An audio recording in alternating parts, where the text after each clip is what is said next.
Greetings, YouTubers and Wizard 101 players. I am James GiantStaff, and this is my sidekick, the Lady Cleo.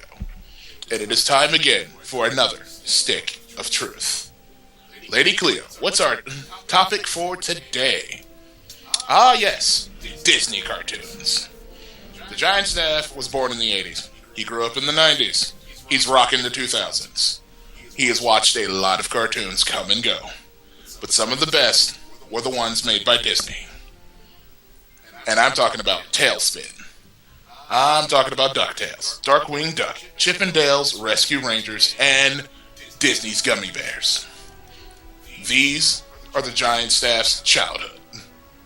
They have been with him for a very long time and are dear to his heart. So, we're going to talk about them. Alright. Let's start with Gummy Bears. Show about a bunch of colorful teddy bears who live in a tree. They're ancient creatures.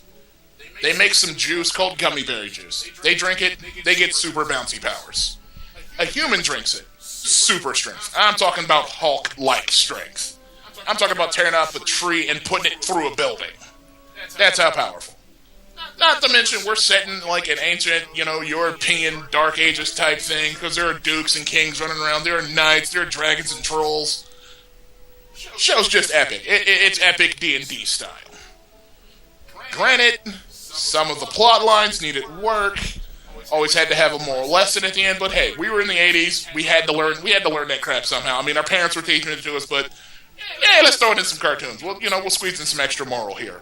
I mean, because after all, it's Disney. They have to do that. They're obligated. DuckTales. This show is so epic, so awesome, that it actually had to send one of its characters to a different show. They had to give him his own show.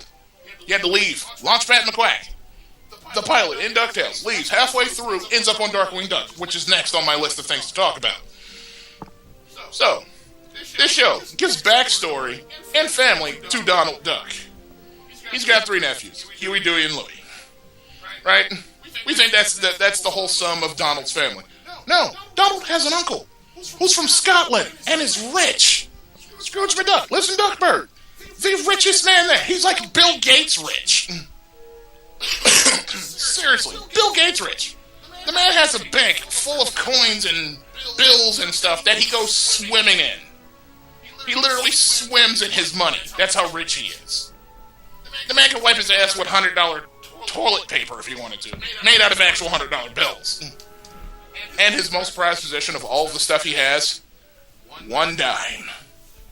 $1 he earned as a kid for shining a shoe. And it was a really bad shoe. It was caked in mud. Like, dude walked in, looked like he had bricks on his feet. Okay. So, we got Donald dropping his nephews off with his uncle, right? Scrooge doesn't even want them at first. Doesn't even like these kids. They get into some trouble. He has to go save them. Falls in love with them. Gets him a nanny, Mrs. Beakley. She shows up with her niece, Webbigail. Webby for short. She's now hanging out with Huey, Dewey, and Louie. They go on crazy adventures, spending Scrooge's money. They hang out with a crackpot inventor who's a chicken, by the way. Straight up chicken. Guy wasn't an actual chicken. That was his actual animal that he was modeled after. Does all this crazy stuff. The accountant, Fit and Crack Show, who works for Scrooge McDuck, ends up becoming Dismo Duck and gets his own show after a while, too. Which was awesome. Gets a super suit. Does a superhero thing. Launchpad McQuack moves. He's the pilot there, but he ends up leaving halfway through the series. Leaves Duckburg, goes to St. Canard, ends up hooking up with Darkwing Duck and becoming his sidekick, flying the jet. Just epic. They end up going back in time and picking up a cave duck named Bubba. Then it gets even better, because, Scrooge has a rival named Gromgold, who's also from Scotland and hates the shit out of him. They fight all the time, back and forth about money and crap, and one-upping each other. There's another duck, her name's Magic the Spell. She's trying to steal the #1 dime to conquer the world with magic. In the 80s, I would be sitting there and it's like, I'm sorry, I can't hear you over how epic this cartoon is right now. Can you come back in a half hour? Then there's Darkwing Duck. It's basically the Batman of Disney. He was Batman. He fought a guy named Bushroot, Poison Ivy ripoff. He fought the Liquidator. There was Mega Duck, who was basically the Lex Luthor of the Lex Luthor / Joker of the Darkwing Duck universe villains. Yeah, he was like a CIA agent because he worked for, an agency. There was a bear. He had a bear boss that wanted to kill the shit out of him, but never could because he was just that good. Ends up adopting a chick because her dad had a super weapon that Megaduck wanted to steal. He gets her. She's now his daughter. He lives near some crackpot neighbors. Just trying to do the everyday thing, be a superhero on the side. Awesome show. Then we come to my personal favorite, the one the GiantStaff loves the most, and that's Tailspin. Yes, created from the Jungle Book. So, we're in a town called Cape Suzette. It's basically New York, rebuilt. Another animal-based show. We have Baloo from the Jungle Book. We have a little cub he's hanging out with named Kit, Cloud Kicker. Has a little airfoil, surfs the clouds. Literally hangs out the back of the plane, the Sea Duck, and literally surfs the clouds. It's awesome. Starts working for this chick named Rebecca Cunningham.